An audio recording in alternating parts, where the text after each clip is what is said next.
SSC পরীক্ষার্থী 2024 তোমাদের result নিয়ে চারটি সুখবর দেবো। আজকের এই ভিডিওটি তোমাদের জন্য খুবই ইম্পর্টেন্ট ভিডিও। সম্পূর্ণ ভিডিওটি দেখবে আর ভিডিওটি তোমার বন্ধুবান্ধব সবার মধ্যে শেয়ার করে দেবে যেন তারাও এই বিষয়গুলো জানতে পারে। 12ই মে সকাল 10টায় তোমাদের রেজাল্ট দেবে, তোমরা ইতিমধ্যে নোটিশ পেয়েছো। তবে 12ই মে সকাল 10টায় প্রধানমন্ত্রী শেখ হাসিনা বক্তব্য দেবেন।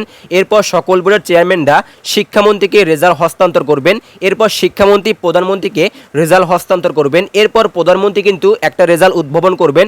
প্রধানমন্ত্রী শেখ হাসিনা রেজাল্ট উদ্ভাবন করার পর তোমরা 12টার দিকে এসএমএস এর মাধ্যমে রেজাল্টটা দেখতে পাবে। তার ঠিক কিছুক্ষণ পর তোমরা ওয়েবসাইটেও রেজাল্টটা দেখতে পাবে। অনেক পরীক্ষার্থী আমাদের বলেছে যে ভাইয়া এমসিকিউ নিয়ে অনেক টেনশন রয়েছে, কারণ এমসিকিউতে কিন্তু খারাপ করলে এখানে কোনো কিছু করার থাকে না। এমসিকিউ দেখা হয় কম্পিউটারের মাধ্যমে। তুমি সিকিউ খারাপ করলে 2-3 নম্বর কম পেলে এখানে কিন্তু শিক্ষকরা 1-2 নম্বর কিন্তু বাড়িয়ে দেওয়ার কিন্তু অপশন রয়েছে।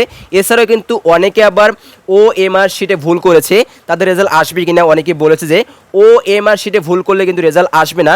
অনেক পরীক্ষার্থী দেখা যাবে যে তাদের রেজাল্ট কিন্তু A+ আসবে, 4.50 পাবে বা ভালো রেজাল্ট করবে।